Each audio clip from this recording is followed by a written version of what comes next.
Hey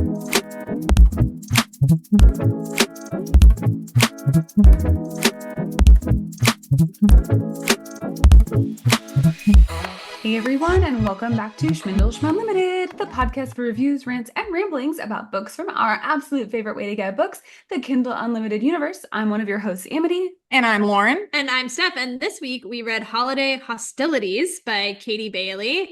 And we got an ARC for it, which Our first is ARCs, guys. Yeah, which was super exciting. I feel so special.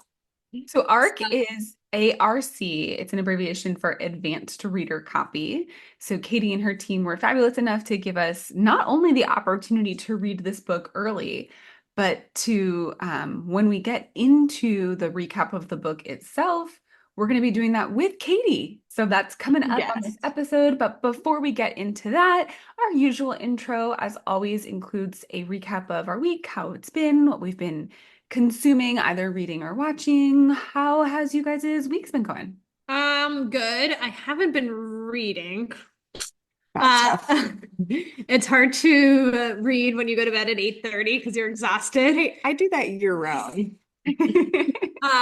But TJ and I just finished Monsters, which was the Nick and Lyle. Oh no, Lyle and Eric Mendez story, which was crazy. So that was really intense and probably like why I had weird dreams this week.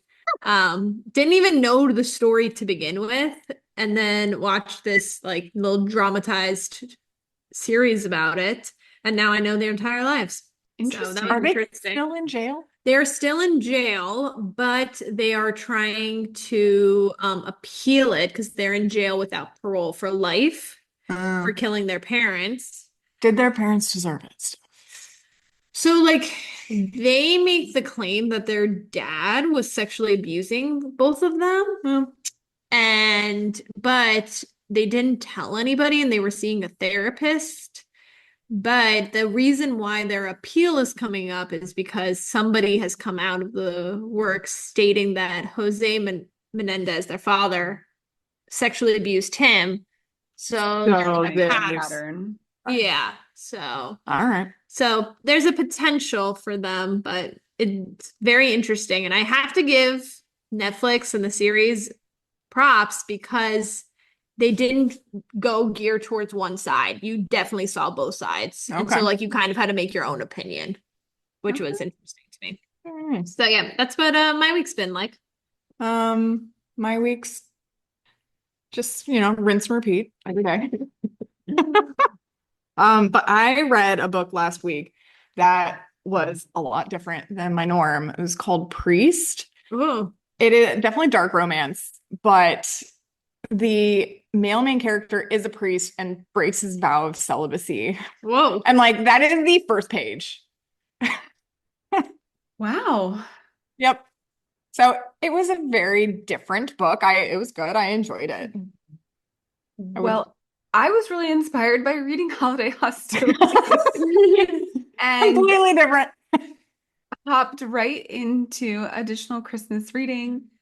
So I literally just started last night. I'm at 2%. So when I say just started, I just started How My Neighbor Stole Christmas by Megan Quinn.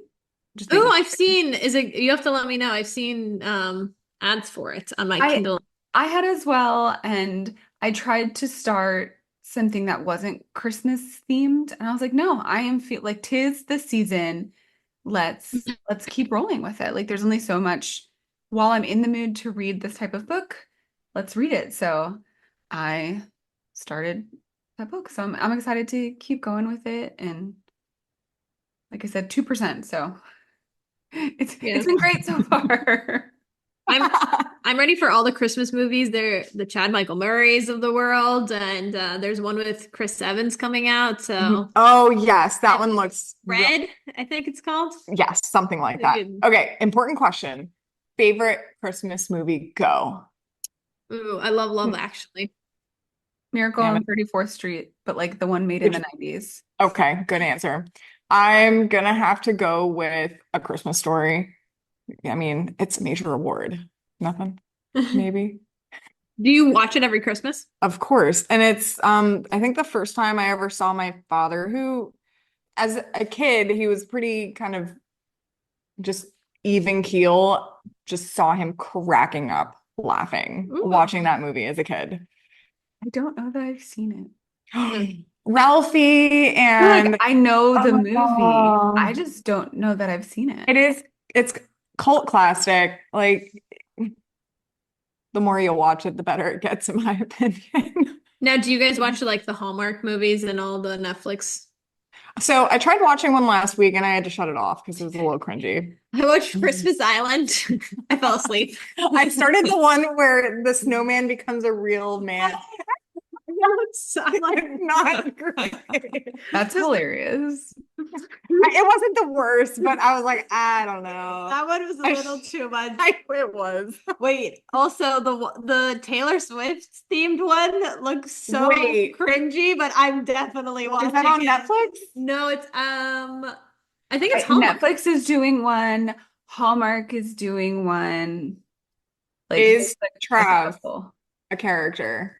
Ish. Okay. He's number 13, which is Taylor Swift's favorite number. All right. But the funniest part is they did a series about Rob Gronkowski. Yes. And so that actor is playing Travis. I mean, there are only so many actors that have the build. So I was like, I definitely need a girls' night in hot cocoa to watch that because TJ would probably ruin it So for are me. you slipping something into the said hot cocoa? Oh man. Okay, so That would let's be get fun. into Yes. holiday hostilities. Yes, I'm so excited. But first, let's get a little background on Katie. So, Katie writes closed door romantic comedies with quirky and relatable characters, hilarious antics, and tons of sizzle and chemistry. Her aim with every cute, fluffy romance she writes is to deliver a love story that will give you a good laugh, maybe even a bit of a cry, but definitely leave you with a new book boyfriend. Whoa. Right. So without further ado, let's get into our interview with Katie Bailey. All right. So we are here with Katie Bailey. We are so excited to get to chat with her about her newest book, Holiday Hostilities. So let's get into this. Holiday Hostilities is set in Atlanta, continuing to follow the hockey team we already began following in last year's season schemings, the Atlanta Cyclones. And so we begin the intro to this holiday book actually way back in the month of May with Olivia. And Olivia is at the club to meet up with her brother Jake, who is a hockey player for the Cyclones. And unfortunately for Olivia, she has to interact with her like ex-nemesis guy she knew from high school who she dislikes very much, and we don't yet know why. And his name is Aaron. And of course, Aaron, the professional hockey player in a romance book, looks phenomenal, like better than she could have ever have remembered or imagined he would look in high school. And her, he's on her brother's team and they are besties. And Olivia currently lives in London. She is a flight attendant for a profession, but she stops in Atlanta, one, to visit her brother, but two, secretly to have a job interview. She wants to be closer to her brother. He's really kind of her only family there. And so she's hanging out with him. She had to miss the game, but she gets to see her brother and that's when we get to meet the guys on the team. And I absolutely love all of the guys on the team. Their personalities are so different and fun, but they're hilarious.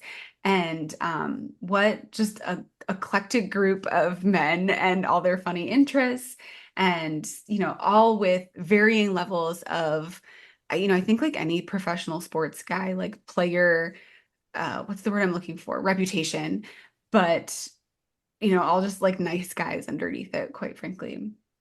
And so she is out there, dancing with some of the guys and ends up literally tripping and falling right into Aaron. And they are real fast right back into that like mean banter, back and forth, just, dropping lines and offenses at each other real quick. Aaron falls right into that cocky player, larger than life sort of mentality. And they start referencing, like what happened that night, like so all those years ago, and we don't know right away what happened. So I immediately started speculating. I figured they had dated. Actually, at that point, I was for certain that they had dated.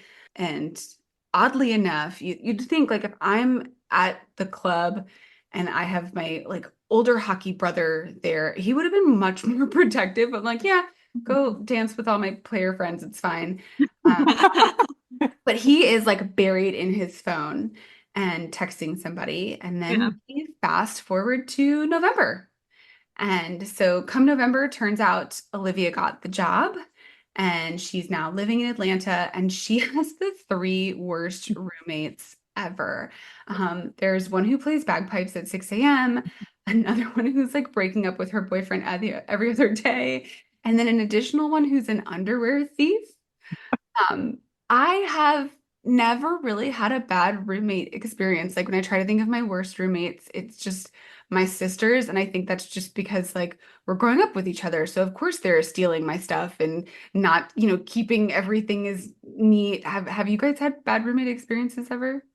So my freshman year of college, my roommate was a big cigarette smoker.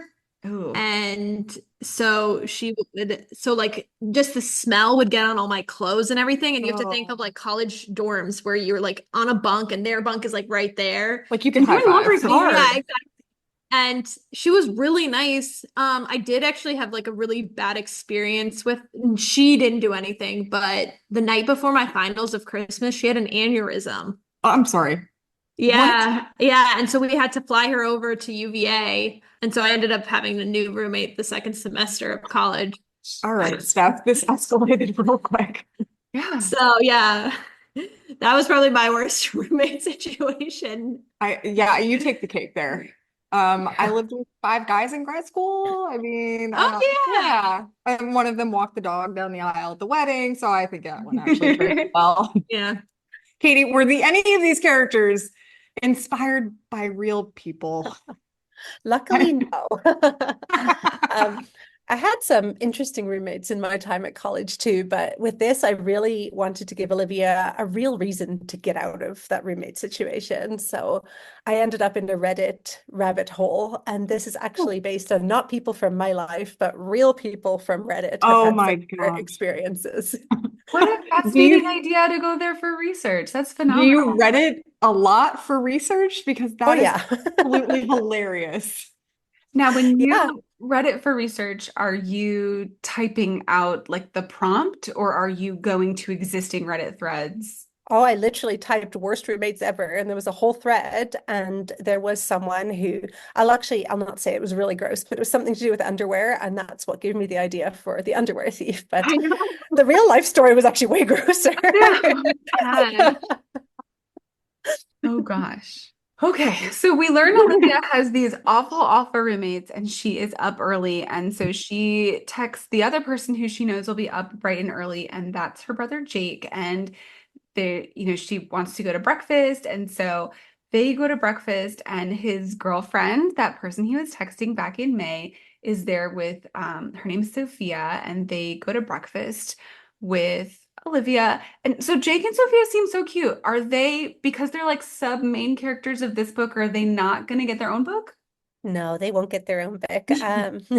I had originally planned on potentially like Jake was one of my maybes for a Cyclones book. But whenever I started to write this book, it made so much more sense to this story to have him attached to somebody to just play into Olivia's character arc of like originally she felt very alone in the world. So I felt Yeah. like Yeah. having Jake have someone else really helped amplify that and also give her like more found family at the end with her bond with Jake's girlfriend. So it was more to do with rounding out Olivia's character.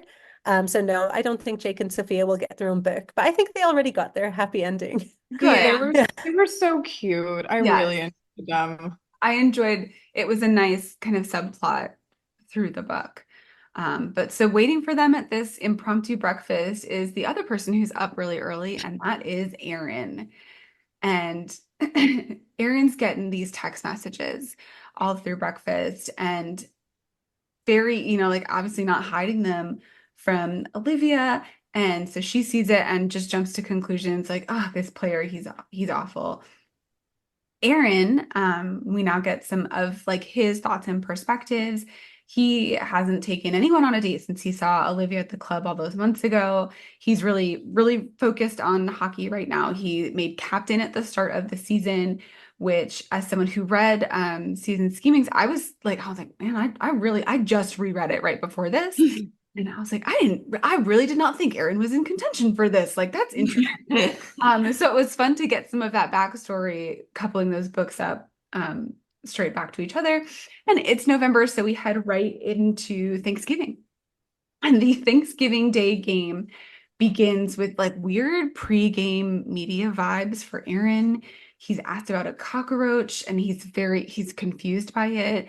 And then this is when Reagan is the team's social media manager, and Reagan helps him understand more about what's happening with this cockroach thing, and that apparently his ex-stalker, not ex-girlfriend, but like ex-stalker slash ex-problematic person.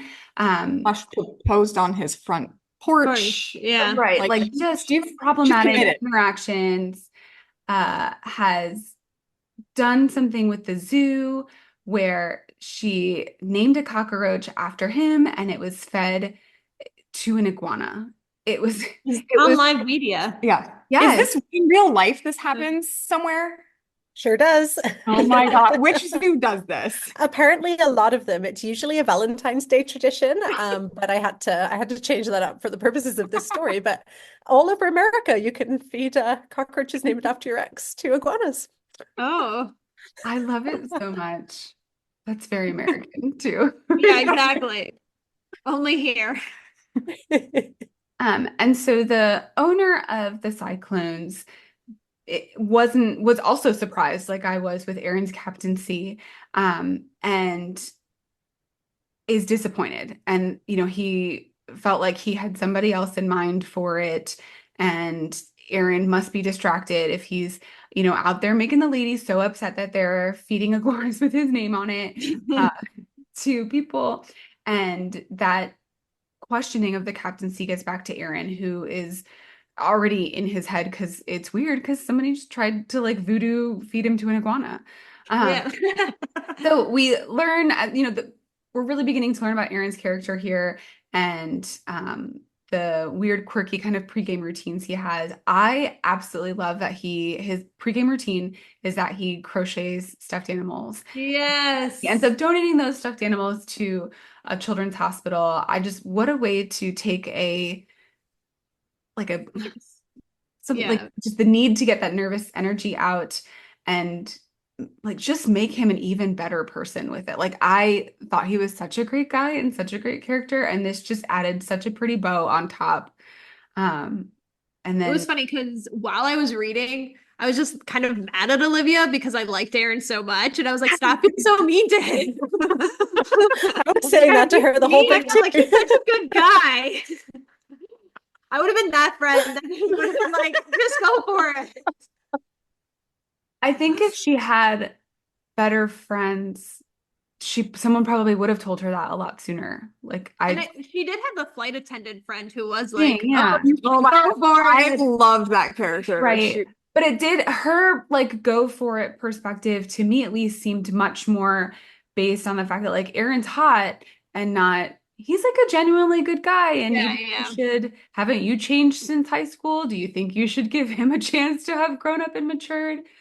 Just because I don't think they knew each other well enough for that yet. Like I did, like you said, she was lonely. Like she didn't seem to have anyone, Yeah. who could speak to that history that she felt comfortable with, like Jake could have, but she wasn't telling Jake Yeah. about any of that. It was interesting because I felt like Olivia liked to be alone, but then she didn't because she was always hanging out with the hockey guys. So it was kind of like, I think she liked the idea of wanting to be alone, to be like, oh, but then she was always doing this thing, or if she got invited, she would always show up. And I think that was like part of her character progression was like Mhm. showing those walls start to break down because it sounded like she was in London for so many years and hadn't really made any deep connections. And Yeah. she finds herself saying yes because she's trying to put down roots in Atlanta. And actually for me, it was very important because Aaron was such a sweet guy, and I feel like that was established in the last two books he was in. It was really important for me to have kept them apart, like Yeah. before the story began, that it wasn't just like an ongoing enemies, because I didn't think that would be very believable, because it was quite obvious that he was a very good guy. And I was like, if she's been around him for the past 8 years, it's going to just make her look like really petty. So I thought having that distance where it's just festered for years was like the Yeah. best way to go. Yes, I love that. So coming up soon, and we start to get a bit of our like proximity, how the proximity is starting. Coming up soon is this event called the Christmas Gala. And if you've been around the Cyclones organization, you know how exciting this is. But basically, it's what they're doing this year for their big charitable giving type thing that also happens around the holidays. And somehow Brandy has gotten a ticket to this gala. She found the right amount of money to purchase a seat at the table. And this year, in lieu of doing the fun calendar that I would have loved to have seen, um, they are having, a date auction with the players. And Aaron is the captain of the team. So he is, supposed to ideally fetch the largest amount, and he's going last, and it's going to be a big deal. And so he also can't make a scene not bidding himself off to Crazy Brandy. So he comes up with a plan, and he needs Olivia in on that plan. So starts kind of thinking through that. And so then we are at practice, or we're with the teammates. The team is all together, and they plan a Teamsgiving, if you will. They're a sort of Friendsgiving version. This is supposed to take place the day after Thanksgiving. They've had their Thanksgiving game. And the team does, starts breaking down this Teamsgiving. And so last year, this same kind of group of guys planned a whole wedding in one day. And they did such a beautiful job. And then they're planning Teamsgiving and also doing a great job. Is this your life experience with men who are great at planning events? Because that's not like my personal life experience. We gotta suspend reality for these romance books, right? Absolutely not. Traditional men, though, are very good at planning events. I was like, man, Can they teach a lesson? Yeah, right. That would be great.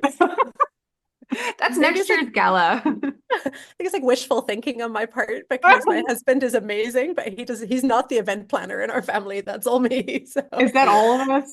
Yeah. I think the wedding, I was like, TJ, do you want this? And he's like, whatever makes you happy. Anytime we go on a vacation, I'm just telling Dan, be in the car at this time, and I whisk him away to this amazing expedition. He has no idea what's going on. Yeah, that's the norm for all of us. We also have lives that are very like that. So I feel True. like, And the boys don't. And the boys don't. They kind of like live. They go with the flow. Yes. I don't know. My husband's a professional project manager. Like, his job is to take big projects and be like, oh, this is the 17 steps it's going to take, and here's how long each of those steps are going to be. And I'm like, can you bring those skills to our lives? He's very good at his job, but he's like, no, I stops at 5 p.m. Like, okay. Yeah. Anyways, so they get in, they're planning this Teamsgiving, and they're going to host it in Aaron's backyard. They invite everybody to Aaron's backyard. Jake does not end up telling Olivia that the Thanksgiving she thinks she's attending with just him and Sophia is actually a giant Teamsgiving, and she's going to have to go to her arch nemesis's house. And so she gets there, and she's grumbly that she has to be there, and they start with that banter right away. You learn a little bit of Aaron's backstory through this funny banter. I absolutely loved this scene. He was talking about what he would have done if he wasn't going to be a hockey player, and his family had a deck building company, and I absolutely loved all the big deck energy as what he would have named the company. And it just it leads to such great banter until Olivia takes it a hair too far and brings up about the cockroach, and that just really changes the energy real fast. And so things are just kind of back to their weird sort of tense when they were making some progress as far as if they liked each other. Olivia's been a little nervous as of this point because she has been looking forward to not to finding out where she would get to go for Christmas. As a flight attendant, especially a newer flight attendant to the company, she is 100% certain she's going to have to work Christmas. She can't believe she already got Thanksgiving off. So during this Teamsgiving, Thanksgiving, Friendsgiving dinner, her schedule comes in and she's real upset because she has like time off at Christmas. And her roommate plans a 3-day Christmas rave, and she wants to be nowhere near her house for that 3-day Christmas rave, which would be like, I don't know that I'd attend a 3-day Christmas rave, but I think I'd attend a couple hours of a Christmas rave. This could be super fun. I would pay money to go to a rave that also included bagpipes. Yeah, That is original. would you do it if it has bagpipes and somebody wearing your underwear? Depending on which pair, they might glow in a black light Yes. too. Yeah, exactly. So this morning on the way to school, my husband had taken my car last night and has been listening to Christmas music already. And so the Christmas music station was on, and a song called Luda Christmas was on by Ludacris. I was like, this, like, Oh Holy Night is my favorite Christmas song, but Luda Christmas might have just moved its way up to number 2. I was like trying to find it at Apple Music at the light, and we hit great traffic, so the light didn't go for very long this morning. I was like, you have to remember that this song exists. So it would be a good song to play at the Christmas rave, would be Luda Christmas. But I'll look it up. Yeah, I know. Is this a new song?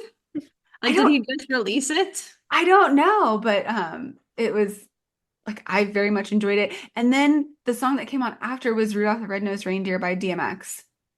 Oh. Ooh, this was like a progressive Christmas station. I It like it. was, yeah. So it's the Sirius XM station that Jimmy Fallon hosts, and it's called Holiday Seasonings. I think. Okay. It's channel 17. It's not my favorite. I think he talks too much. Like, just play the songs, Jimmy. But also, like, they probably Right, pay him a yeah. lot of money for his Jimmy interjects. But I just get with the songs is kind of my thing. But this morning I only heard the 2 songs, and I was like, this is fabulous. And then it went into some other song, and our conversation moved into a different radio station. But I was like, Luda Christmas, here we go. This is fabulous. Anyways, back to the story. Side note. I know we got distracted, and during our story at that moment, Olivia was also distracted because she's getting her I love that. schedule. Right, that was a good one. She's got her Christmas schedule, and she's off. She has multiple days off, and she's trying to message her boss, like, "Are you sure? Is there nobody?" She's on like whatever forums, email chain, however flight attendants try to trade shifts, and everyone's like, "Heck no, I want that Christmas money." And so she has like really Christmas off. And so, brought to you by the awesome team, is this like fun tradition with this rice porridge pudding meal. And you scoop out of this big bowl into smaller bowls, and in the bowl is one single almond. And if you get the almond, you win a prize. And so Olivia's not really paying attention, and so she just gets her bowl and scoops out a big scoop and is going to eat it. And Aaron, like, I imagine this like slow motion across the table. Oh, keeps her from eating it. Turns out she is like very allergic to almonds, and he remembered all those years. And that's how distracted she was. But it also is a great kind of, oh, wow, he remembered. Like, he knows Yeah. things about me in a way Yeah, that it was like her first realization. Also, Katie, I have to ask, so there's a French version of this game. Is that what this was based off of? Because in France, you do this after Christmas, and you each get a piece of there's a French cake and they put like a little figurine of baby Jesus in it. And Like king cake. yeah, the king cake. Yeah, this is Yeah. actually its own tradition. This is so last year in Season Schemings, I had a whole scene with a pickle in the Christmas tree, Yes. which is a German tradition. And I was thinking, oh, it'd be fun to have another like weird Christmas tradition this year. So I looked it up, or I've actually heard it on a TV show, and it's a real thing in Sweden and Norway. And they all Oh, go okay. almond hunting and they win a pig. Like you win a pig. And I was like, that's so weird. This has to go in the book. So I was originally going to have her have a shellfish allergy and kind of tie that to the Italian Christmas feast. Oh yeah, Oh, the And seven yeah. whenever I fishes. found out Yeah. about this, I was like, yeah, perfect. So I think that's going to be a tradition in these books. I'm going to find a weird Christmas tradition from somewhere in the world and work it in. I love it. Steph, is there any weird Italian traditions? For Christmas, we usually have fish on Okay. Christmas Eve. That's our Italian. But it was funny because when I was reading this scene, I thought of the king cake, which is a French tradition that my mom and us, we usually celebrate. So Steph is French and Italian. Yeah, my mom's French and then my dad's Italian. So we do all of the traditions. And the king cake's funny too. So the youngest person has to go underneath the table and decides like who gets the slice of cake. So like they don't know because there's a figurine in it, and whoever gets that figurine is king for the day. Maybe What do this you is going to get? be a next year's book. There Yeah. you go. Yeah. Is it So that's different than the king cake for um the thing that they do in New Orleans? Like that's purple and yellow and green. What am I thinking of? Mardi Gras. Yes. Yeah. That's different than the Mardi Gras king cake. I don't know about the Marty. This one, it happens like the day after Christmas. Like it's Okay. Three Kings Day, I think. Oh, okay. That's Yes. interesting. But yeah. Yeah. So it's like right after Christmas before New Year's. Okay. So, and my mom has celebrated, we do king cake. And there's this very specific pastry that they make. Do they have that here? Does she have to make it? She'll make it sometimes. She does have a French bakery that I think she'll go to. Yeah. They do it So. gluten-free. I don't know. Ooh, there's an allergy for you, Katie. Yeah, there you go. Yeah. Gluten allergy is too annoying. I wouldn't do that one. Anyway, so Olivia is kind of realizing like, oh man, Aaron, that was really nice that he did that. I should try to make it up to him. And of course, the team who thinks of everything did not think to help Aaron clean up. So Olivia helps Aaron clean up. And he realizes, that they're kind of the only ones there and start to have like a nice, purposeful conversation. And she asks him how he remembers the allergy. And he, very powerful, is like, I remember everything about you. And she's like, oh. And so she goes to leave, and he's like, you're not just going at this time of day. Like, I have to drive you home. And she's like, really, you don't, like, it's cool, man. And she's like, it's like, no, I'm doing this. And so he drives her home all the way to the building, kind of sees the building situation, and it's like, whoa. He gets out of the car, he meets some of these crazy roommates, and Olivia the neighborhood mortified. weed Oh, dealer. neighborhood yes. weed dealer was like the funniest thing ever. She's my favorite character in this one. Yeah. Yeah. I love that they were friends. It reminds me of like every once in a while when I would go running on garbage day, and the way the streets were, I'd like see the garbage driver, like the garbage man driver, multiple times. And I'd be like, that's my friend. Like, I don't know his name. We've never spoken, but like every time we'd wave, Oh, yeah. the garbage man. Like if something were to happen to me, I'm sure he'd stop and make sure I was okay. Yeah. I have a dog, Bentley, and TJ and I constantly joke that like the creepiest, weirdest person that's walking, Bentley will directly go towards and ask Friend. and be like, that's my best buddy. There was like somebody walking without shoes and a shirt one day in our neighborhood, and Bentley's like, yep, and like beelined it. Well, okay, but also your husband can be friends with anyone. So is it the dog or your husband? This is Bentley, because I'll be like, come on. Like I have to like sometimes pull a treat because I'm like, okay, somebody's like, but Bentley getting kidnapped in the White yeah, Man. Bentley would be friends with Olivia's weed dealer. So would TJ though, to be fair. Yeah, so would TJ. That is definitely true. So Erin proposes a potential roommate situation to Olivia, that Olivia moves in for a few weeks until she finds her new apartment. She's like, I've got the money saved up. Come January 1st, I'm out of here. And he's like, then just come live at my house for those couple weeks. And in return, you will come to the gala and bid on me.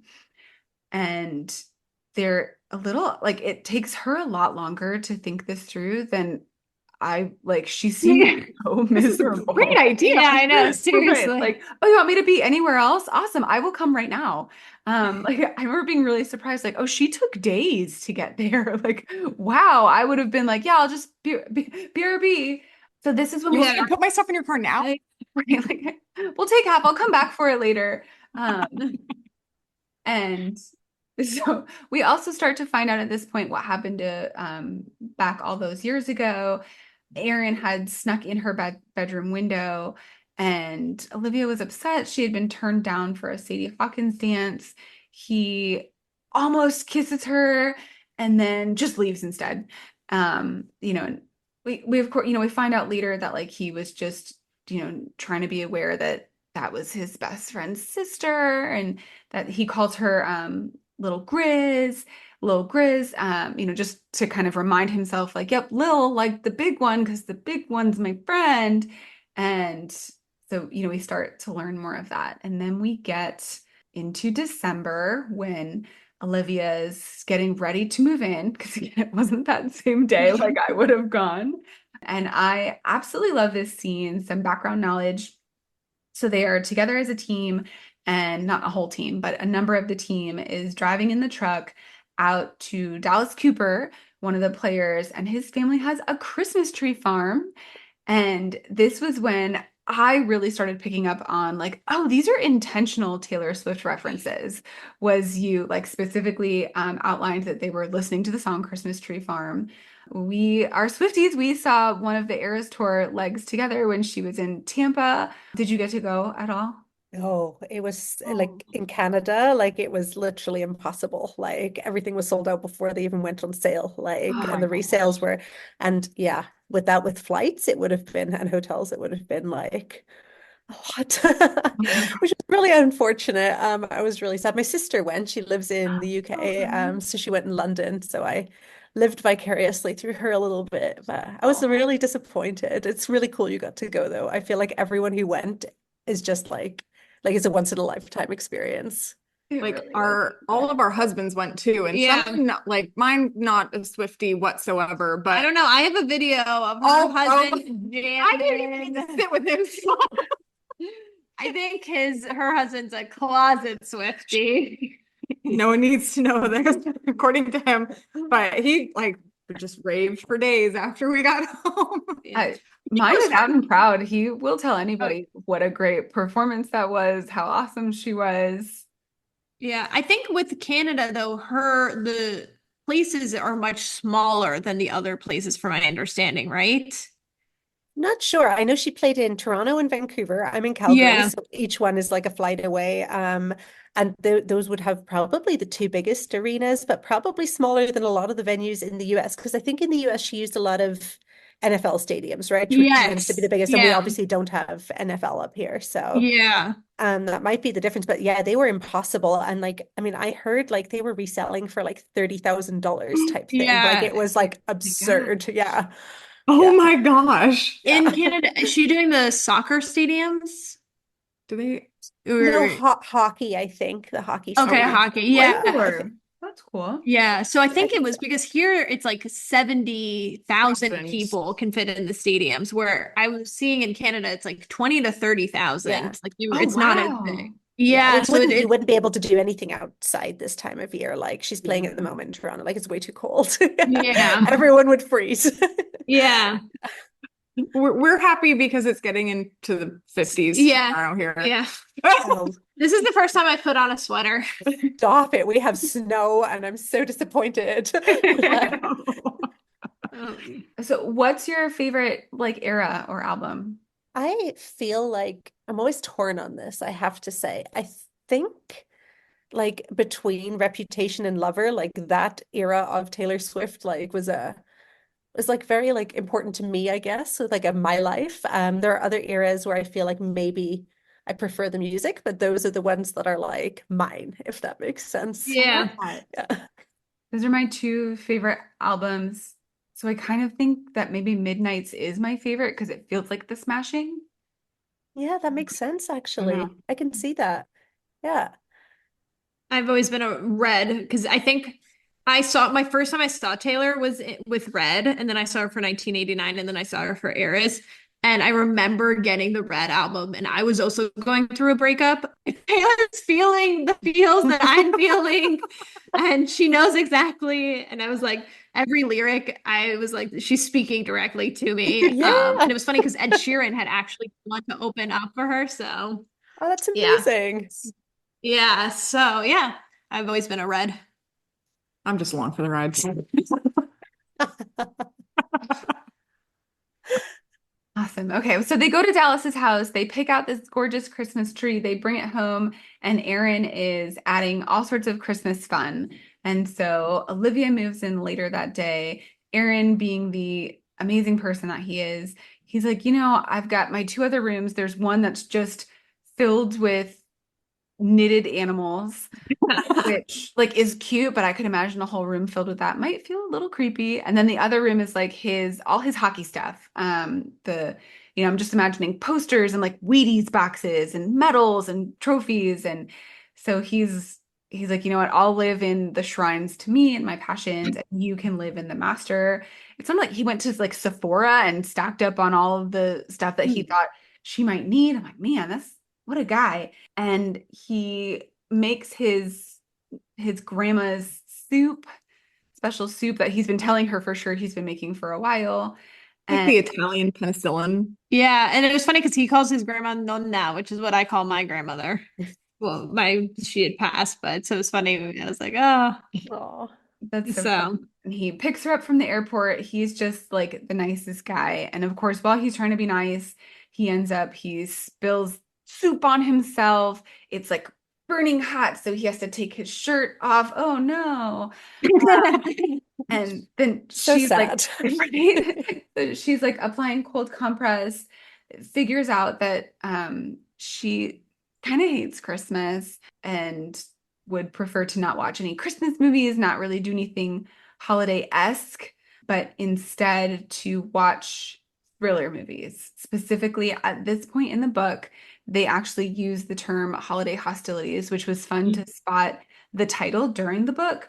When you are writing, like, did you get all the way through and were like, you know what, that those two words together sounded good. I want to make that the title. How did you come up with the title for this book?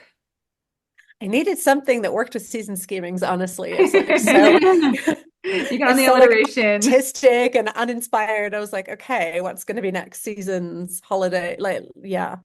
Unfortunately, that's a really terrible story on my part for how I came No. up with the title. I love it. And so they just start this cute little, what is the word I'm looking routine. They start the yeah. routine together as roommates where they come home and they relax together and they watch creepy stuff and they play crazy Scrabble, and they're just kind of like having a good time and really realizing how slowly, really slowly for Olivia, realizing how compatible they are as, people who occupy the same space.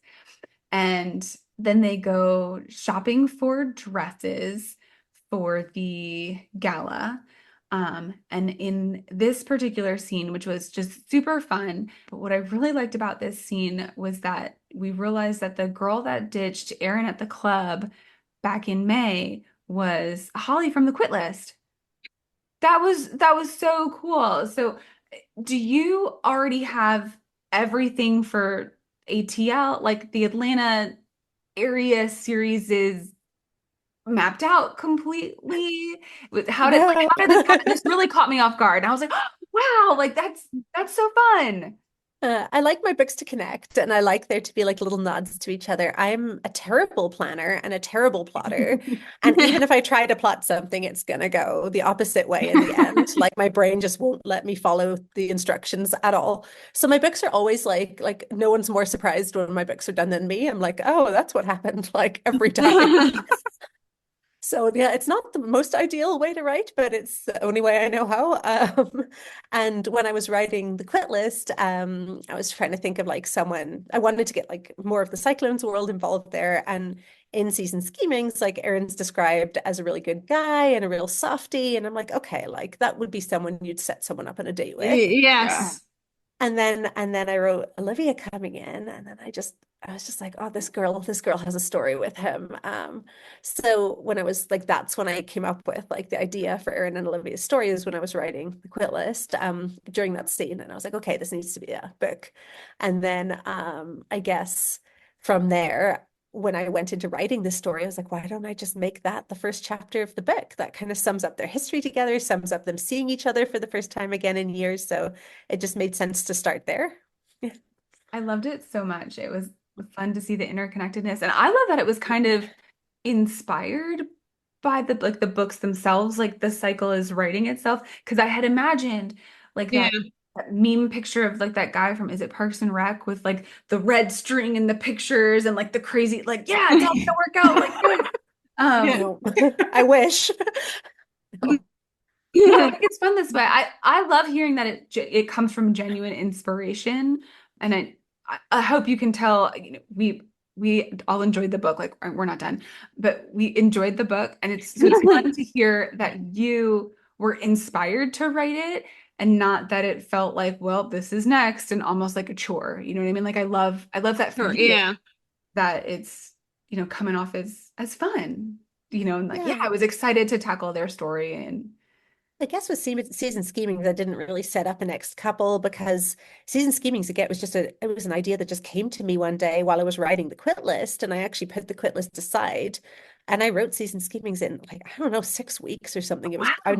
I never write Oh my books Oh, fast. wow. I never write fast, but that one I just had this super clear idea for. So to me, it was just only going to be a standalone, something fun for Christmas that kind of hinted towards the quit list, which was next. And then I was going to do a sequel to the quit list. And then the Cyclones just became something that was like, I don't know, I really like felt like I loved those characters and I wanted to pursue them. So then when Aaron turned up in the quit list, I was like, oh, he can be next. Yeah, no planning. I feel like there's a good metaphor for like the cyclone tornadic, Yeah, right. spun you away something, but I'm not the author, so it's not kind of beautifully wordly to me, but there's something there. Sure. Um, so we get into the Christmas gala, and Reagan, our social media manager, has done some fantastic sleuthing, and she has figured out that Brandy is following the same pattern that she's followed before, where she finds some sort of male celebrity, basically targets them with enough bad press that they pay her to go away, and then moves on to the next person, probably when the money's running out. So that Aaron is, this year's version of that. And so that makes him feel a little bit better. Doesn't help with the owner of the team making him feel any better, but makes Aaron feel a little bit better. Olivia does exactly as she's supposed to do, pretends to be the doting date of Aaron, ends up bidding $20,000 for her date with Aaron. The dates were predetermined. My favorite was the life drawing painting class of Jake. I think we were literally laughing out loud.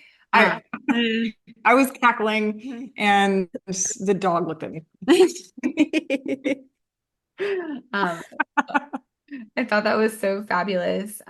Olivia wins a festive private skating lesson with Aaron, and the night is really unrolling with a lot of tension. And the two of them are ready to, go home to allegedly, go play more Scrabble and watch more scary movies. And then the after party is at their house. And so Scrabble and movies and relaxing gets put to the side, because he is the captain and that's what he's going to do is host. And so they end up at Aaron's house. They're hosting different, games. Lots of people are there. And in the extra people that are there, Olivia overhears another redhead woman upset that Aaron has, moved on to Olivia, who's like his new redhead, and called her soon to be old news and not even that pretty. And so Olivia gets very hurt and upset and runs off to her room and she cries. And Aaron follows. Olivia at this point is, opening up with a lot more of her feelings. She Yeah. lets Aaron know that she thinks that he didn't kiss her in high school because she wasn't good enough for him. And he's like, "What? You're too good for me." And she's very cold. And so they end up in the shower with another like water-based kissing scene. Nice throwback to the quit list with the water-based kissing scenes there. And things have shifted for them, obviously, as they would probably do after water-based kissing scenes. And the next morning, they meet up. They go to breakfast at the same place, get more breakfast burritos, and they're going to they head apartment shopping. Apartment shopping is really cute. You see a little bit of what Olivia is aspiring to, slightly outside of her budget, and then what she can settle for. She's there with her realtor. Aaron is there as well, which just is really sweet. And then at the end of that, Aaron asked Olivia to actually join him on that ice skating date, which is so cute. This is like my favorite parts of the book when like they're starting to finally admit feelings, and I get very excited for this. Um, we Jake goes on his painting date, Jingle Balls, more humor Another and cackle was comedy. happening. Absolutely loved it. And then we get to their date, Aaron and Olivia's date, where they go on like the outdoor community ice skating rink, and Aaron rented the whole thing out, learn a little bit more about Olivia and that she has some skating, skills in her past as well. Then they go to Helen, Georgia, which is gorgeous at Christmas. And a lot of these places are like very Georgia specific. And I know you said you're in Calgary. How do you know Atlanta so well? Yeah, and my dad used to live there. Fun. Yeah, and I was in college at the time, in Vermont. So I would fly down like summers and Christmas and stuff. So I spent quite a lot, like he wasn't in Atlanta, he was like just outside, but I spent quite a Okay. lot of time in the city. So when I started writing rom-com, I figured like the American cities, even since there have been a lot more like Canadian cities popping up in rom-coms, especially with the rise of hockey romance. But Yes. when I started writing rom-coms, there wasn't too many set in Canada, so I just thought Atlanta might be more marketable, and they've all stayed in Atlanta so far. So we'll see what happens in the future. In Hotlanta. I love it. Yeah. Yeah. Have you been back? Have you like taken research trips for any of the books or? No, it's a mixture of memories and just looking stuff up to make sure it's not different from how it was when I was there. Love it.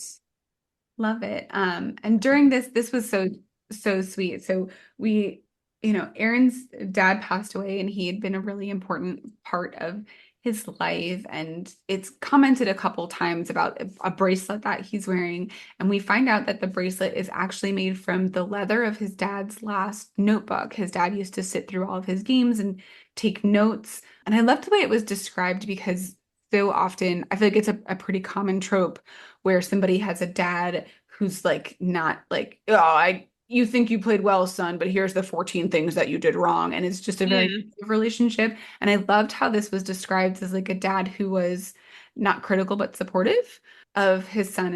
And they had that great relationship, so much so that he, wants that constant reminder of his dad being at his games and taking those notes with him all the time. And so they're really, at this point, they've gone on the date. They're talking like kindly to each Yeah. other. Like we've lost a little bit of that sarcastic, mean banter, and now it's like them both realizing what great people the other one is. And we get to the last game before Christmas break, and they are gonna, ride home together after the game because Olivia goes. Um, she had just been in, was it Vietnam? Yeah, she had just Yeah. been in Yeah. Vietnam. And while she was there, she saw like a custom clothing shop. And so she got a fun, ugly Christmas sweater because as she's, turning into somebody who enjoys the holidays. It's custom. It says proud member of Aaron's Army, which is like the name of his fans.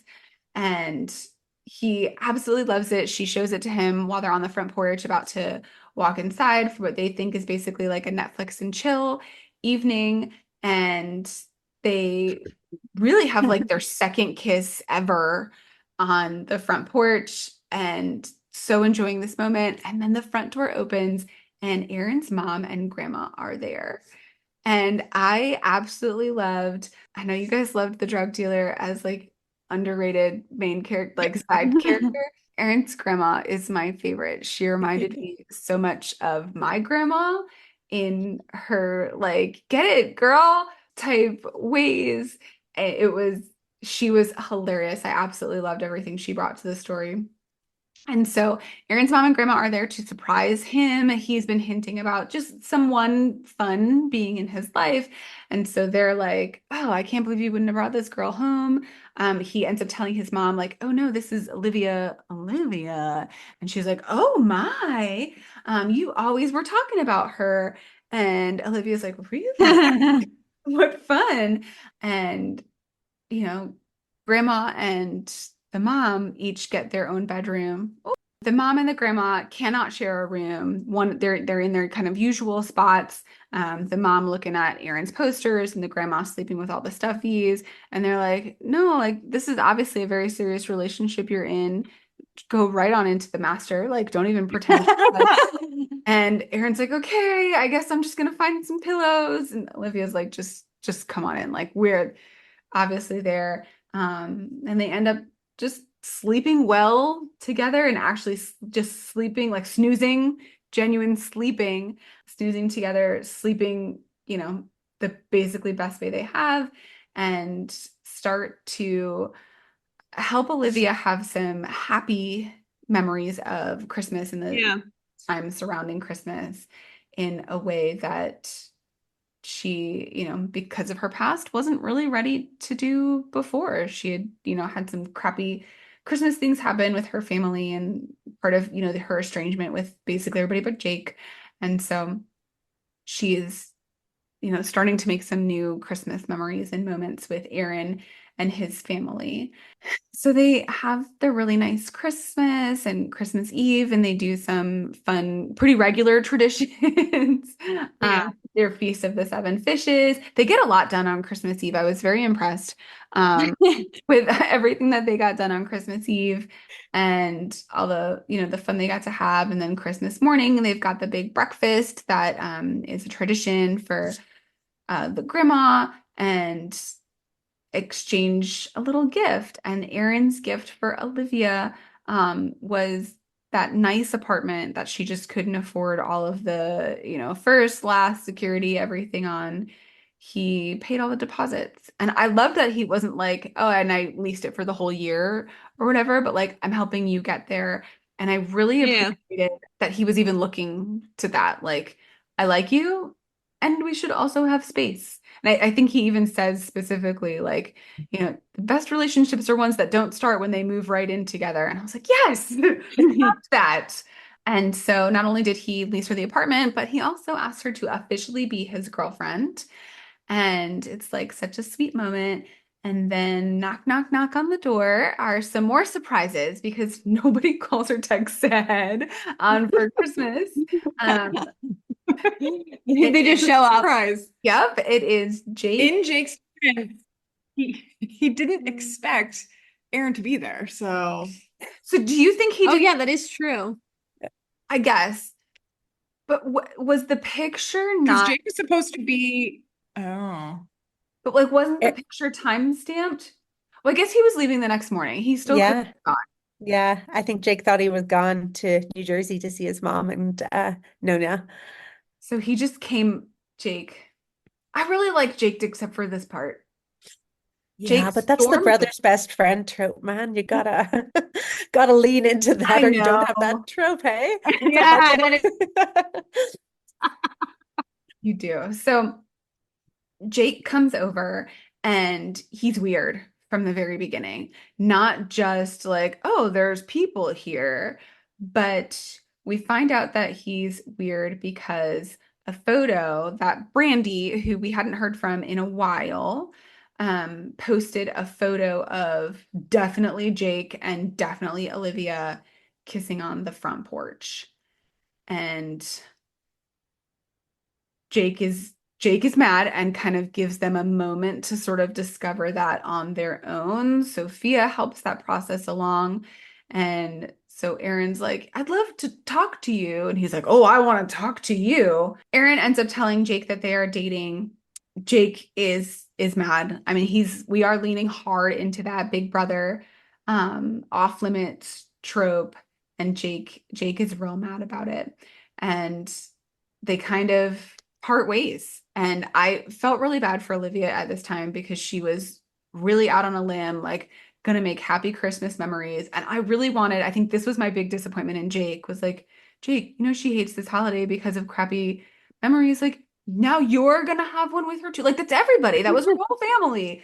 I think that was why I was most mad at like not like, yeah, and we'll discuss it tomorrow. Like you knew you were coming over on her least favorite holiday to make her more mad. Yeah, for sure. But you know what? I was thinking about how to end this book, and I really wanted Olivia to like stand up for herself. I And love that. Yeah. I feel like Jake just had to kind of be a dick for her to like Yeah. trigger that. Yeah. And Yeah. like because for so much of the book, Erin was doing so much for her. So for her to stand up for herself and stand up for Erin, I felt was like very important for her character. And unfortunately, poor Mhm. Jake just had to go through that, a few chapters of being a dick for us all to get there and have a happy ending. Yes. Um, but I thought it was so Yeah. important for her to really fight for like people she loved, including Jake, right? And Like, herself, and that she, yeah. she deserved that opportunity. And 100%, yeah. So it um, sucked though that she had to have Christmas crushed again, but it was going so good. Hey, there's Kate, next year. if we have a next year, we Yeah. need to have redemption. And redemption Christmas. Done. So their Christmas does continue. They end up going to the children's hospital. This was such a sweet scene. Even in some of the conversation during it, Erin admitted feeling like imposter syndrome and everything. And there's like nothing I relate more to than people feeling imposter syndrome. And I continued to love how his character progressed and everything. And Olivia just feeling like absolutely she, needs to kind of take over because her brother's being a jerk. And she pulls a page out of Brandy's book and stalks him in the players' parking garage.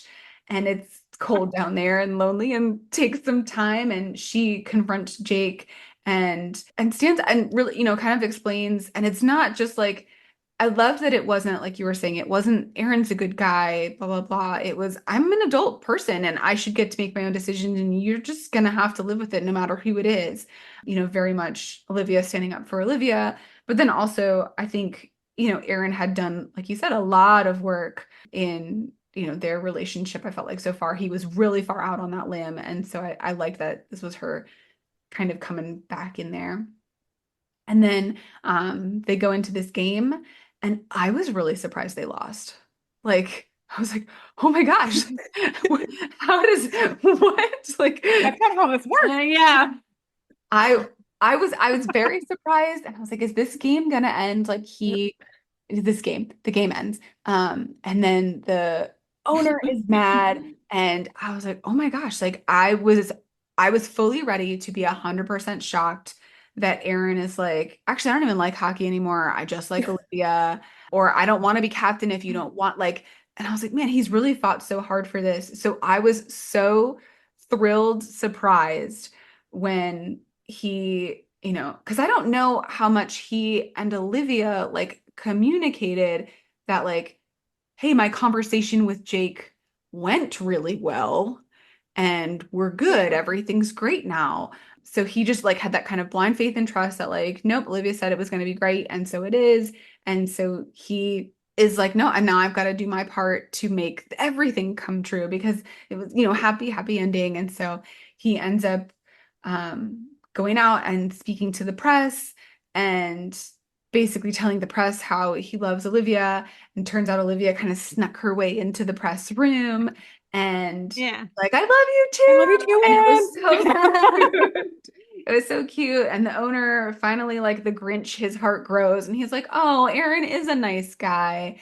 And you've got the So captain Can And we pause and just admire her last name for a Christmas book? yes, Griswold. Doesn't get better than that. no, it was so perfect. It was so perfect. And so, just like a throwback to Season Scheming, we get an epilogue that is the New Year's Eve party. And this time, the New Year's Eve party is not a wedding per se, but you find out that in order to keep their Scrabble games going, even while Olivia's on the road, they start playing Words with Friends. Does that app still exist? Yeah, it does. It does. I Yeah. was like, I don't think anyone uses it, no, but I like so what a Yeah. throwback, Words with Friends. right? Like, I feel like Wordle's almost outdated at this point, and True. like Words with Friends was years before that. I was like such a throwback in a fun way. So they're playing Words with Friends, which I loved. I absolutely love. Olivia still moved into her own apartment. Like she was still planning on moving in. They were not, just gonna stay there cozy in his house. As nice as his house sounded, and how little the apartment will actually probably get used. I loved that, they're continuing with their independence. I absolutely love independent women who are also partnered up. 100%. And she was not that person who was just going to move herself into Erin's house and let herself be taken care of. Like that was just Yeah. not her. No matter how Yeah. much her character changed and evolved, that was not Olivia. And I loved her for it. I was like, yeah, she has to have her own place and do things on her terms. Yes, No? I loved Yeah. it. Yeah. And Dallas is bummed at this party. He had a great date beforehand and then realized that it is the coach's daughter. And so that's a little bit off limits. Is this a trope hinting at the next book, perhaps? Maybe. We'll see what inspires you, I guess. And so they're, all like, man, we all kind of miss Olivia. And so everyone pops in the limo and heads straight to the Atlanta airport so they can meet Olivia, who is flying in from Tokyo. They end up doing a New Year's countdown in the arrivals pickup lane. Happy New Year. It was such a cute little bow wrapped on this book. And that's how Holiday Hostilities wrapped up. So, ladies, what'd you think of this book? What were your favorite characters minus like the favorite main characters? Not the weed seller. Yeah. You guy. My favorite was Erin. I really liked Erin. Did you have a favorite side character? A favorite side character? What's your side? Her friend, Jane? Yes. yes, Same. yes. Same. So yeah, I really liked Erin. I just thought he was a really good guy. I liked Olivia towards the end, like once she started changing, because I'm like the type of person that when I'm reading, I'm like, why aren't you with this guy? He's so nice. Enemies can be a hard sell like that. Steph doesn't have patience. Enemies to lovers is a really tricky trope with finding that balance because they have to like hate each other. And I see a lot of people. Yeah. I don't know, you guys can tell me as readers. I see a lot of people who say they don't like seeing a book advertised as enemies to lovers, and then they're not enemies after like the fourth chapter. So I'm always like really cognizant of Oh, like to Yeah. make sure that they are enemies and whenever they really hate each other at the beginning, whereas like if they don't know each other, it's like a blank slate. Whereas if you hate each other, you have to yeah. undo a lot of stuff before you can Yeah, fall you've in got love with that history, person, you've got right? Like notion. That just is takes a true. little longer. Yeah. It's one of my favorite tropes because there's so much that like history that you have to learn, and then you have like throughout you're guessing and you're trying to figure it out on your own, and it's always a lot of fun. There's a lot of And character more character development usually room just in an enemies to lovers. Yes. Yeah. Yes, yeah. The characters have to go on a real journey, like so much more of a journey than some other tropes for sure. Yes. I love that. I really liked Olivia, but I think I'm partial to redheads. Me and Aaron makes both, sense. I guess. Yeah. Lauren, what about you? I kind of like the meddling grandma and the mom. They were fun. Your grandma was fab. Katie, your did you have favorite a favorite character? I mean, I really like Triple J. I think he's ridiculous. He just says the Yeah. Yeah. stupidest stuff. I feel like he's my like comic relief character on this team. I have a soft spot for Dallas. I feel like Dallas has a backstory to him. Yeah. growing up on that Christmas tree farm? Absolutely. Yeah. It's the reason he's the way There's he is, so much material there. right? Yeah. I love it so much. So we talked about like the brother's best So friend trope, the enemies to lovers trope. There was almost a little bit of like grumpy sunshine, but he was the sunshine, and I love that kind of flip on it. Of course, the forced proximity, not only with them ending up living together, but then grandma and mom forcing them into the one bed as well. Any other themes or tropes that we missed, you guys? that's all I could think of. Yeah, I know. Yeah. Did we miss any, Katie? You got all the main ones. That's how Yeah. the story went. Forced proximity is my Oh, absolute favorite trope. So Taylor Swift. Same. Oh yeah, Taylor yeah. yes, Swift. of course. Yeah, That's just a the given. subtlety. I love Everybody. like what was it? The third chapter, So Long London reference. I mean, it was early on. It was there. Yeah, I know this book, I was writing it like soon after Tortured Poets came out, so it became a lot of the soundtrack to this. A lot of my books have a soundtrack that like goes with a Taylor album. And they kind of from So That Happened onwards, I kind of like relate each one to a Taylor album. And I feel like there's like things in each book that kind of correlate there. So Well, Aaron and Olivia were feeling Yeah. so high school, but not in a good way at first. yeah, absolutely. All right. Well, Katie, we have so enjoyed having you and discussing this book with you. I hope you can tell from, all of our input and everything, but we really did genuinely enjoy this book. Like, I actually laughed out loud. I reread Season Schemings ahead of it. We can't wait for what's coming next. Do you know? So I think I hope at least that an annual tradition we can add to our Christmases is reading the next iteration of what's going on with the cyclones. Does anything else happen with cyclones or Atlanta coming up we should be aware of? So I have a couple of projects in the works. Neither of them I can say anything about yet, Okay. unfortunately. So if once those are kind of like out in the world, we'll see where we go. Okay. And yeah, I guess it will all kind of come together then. Like I said, I don't plan things. They happen and I'm like, oh, okay. Yeah, yeah. So we'll see. 2025 will be another roller coaster, I'm sure. Can you Yeah. say potentially how many projects are coming in 25? At least two. That's a lot. Okay. Ooh. Yeah, Yay. yeah, yeah. That's a Yeah, lot. been busy. Well, good for you. And, and you've got lots and lots of fans out there, but know that you've got three super fans right here. We are so thankful for this experience, and you're taking the time to have the conversation with us. Well, thank you for having me. It's been super fun. So, how fun was that? Our interview with Katie Bailey. Full disclosure, we have not yet done the interview with Katie yet. We are recording this part in advance. And to make sure that we felt totally comfortable sharing, as always, our honest reactions and our honest ratings with you all, our amazing listeners, we wanted to have this part of the conversation not in front of Katie because none of us are the type of confrontational that if we had anything potentially constructive to say, that we could look somebody so sweet and willing to come on our podcast in the face on the Zoom and say it. So, overall impression, what do you guys think of the book?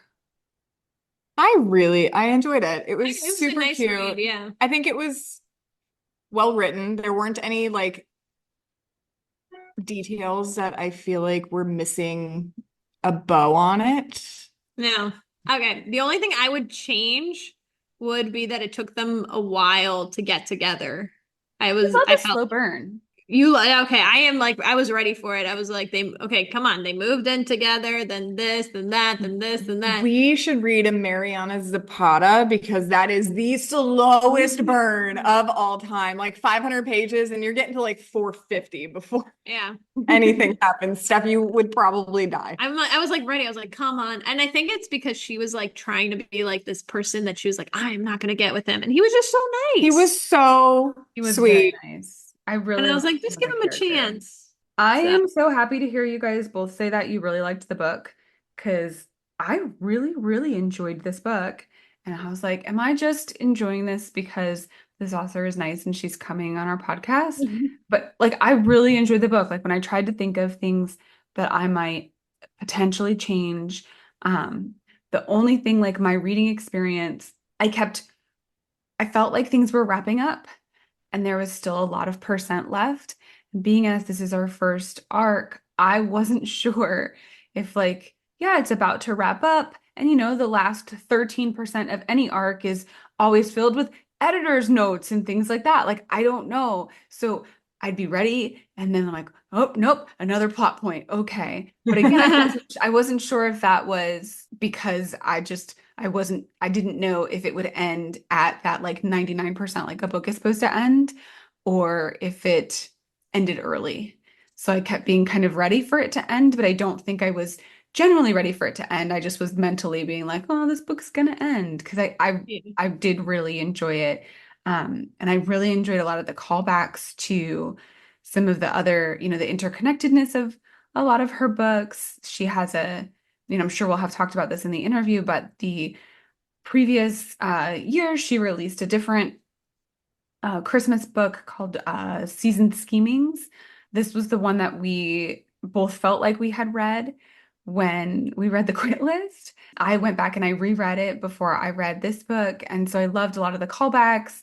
I really enjoyed that book too, and it was fun to see what those characters were up to, kind of a full calendar year later. I very much enjoyed this book. We're on episode 17, and I feel like The Quit List was still one of our top books that we Yeah. It was. read. And this is kind of right up there with it. Of course, it's the same universe and similar characters, but Now, I'm just a little was from Season Scheming. It was Sebastian and who was her, Maddie. and they were in the Quit List. Like Yeah. they met, right? Maddie is Jax's sister. Sister. Yes. Okay. Yes. Yes, I remember this now. Yeah. So And he was like, yeah, my sister fell in love with this hockey player. And I was like, I felt like I read that story. yes, I remember this now. Yes, Well, this is the how we got in female contact main with Katie. character of The Quit List makes an appearance in this book. Yes. We'll get there, Oh Steph. yeah, I'll get there. It's We would have already gotten there, but I'm ready for Thanksgiving break. I have one more day. Us from the future in the past. Yeah. Okay, so Amity, rating out of 10. 8.5. 8.5. Okay, Lauren, 7.5. 7.5. I'm gonna give it an 8. And we divide that by 3 and we get 8. Good job. Nice. That's awesome. And I feel like this fits in with what we've previously kind of talked about, to hit that 10 out of 10, that 9 out of 10 for any of us, like I have to feel moved and like my life has been altered from it. I'm not there, but this is a universe that I will not that I will look forward to continuing to come back to year over year. Yeah. And it might, depending on how long this goes on for, like I might, be looking forward to Christmas with the Cyclones. Maybe not in the same way I look forward to Miracle on 34th Street, but in the way that I look forward to seeing whatever variation of, Netflix, Hallmark, Yeah. pop culture referenced movie comes out each year.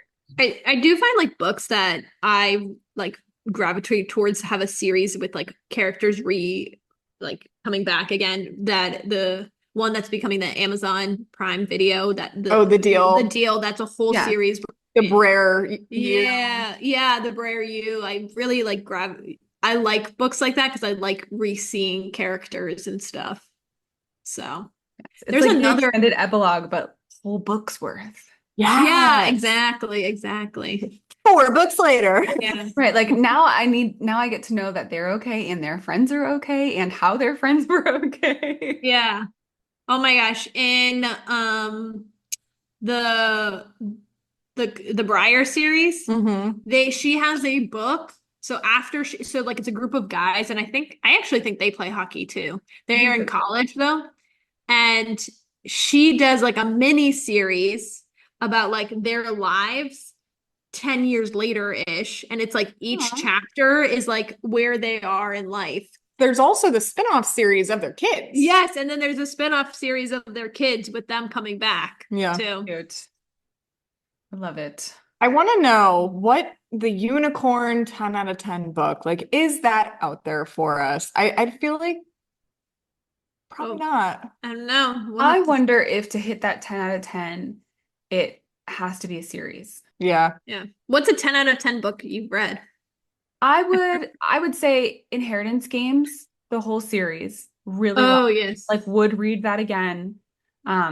Zodiac Academy, like I have a whole astrological charting app on my phone and I still get an email weekly. I had a planner for a whole year that was completely zodiac themed. Yeah, yep. There like I need to have become so emotionally attached to these characters. That I have a giant 40-ounce cup of fourth wings. Yes. So, Yes. I think the thing with series though is I need to make sure that they end all happy. So like I can't give Fourth Wing a 10 out of 10. I feel like it is premature because the series is not over, Yes. but I am in the fandom and I'm here to stay. Yeah, at least with Zodiac Academy, you know they all like end up happy and stuff like that. Nobody dies. Spoiler alert. Yeah. I think Rebecca Yarros knows that we will riot if there is not a happy ending. And she is a romance author. I think she has said in interviews, like there's gonna be a happy ending. People will die, Yeah. but there will be a happy ending. So to all the happy ending books, and hopefully our next book, which will be Snow Stuck by Elle Rivers, will have a happy ending, and maybe it will receive that 10 out of 10. Well, looking forward to that book and all of them. And you can find us right here for those reviews, rants, and ramblings. Remember, if you also read this book or any other book that we have talked about and you review it on Amazon or Goodreads, please include that Shmindle Shmumlimited sent you. And if you wouldn't mind a quick review on your podcast platform, we would be forever grateful. Have a great week-ish, and we can't wait to read, review, rant, and ramble about the next book with you. Bye!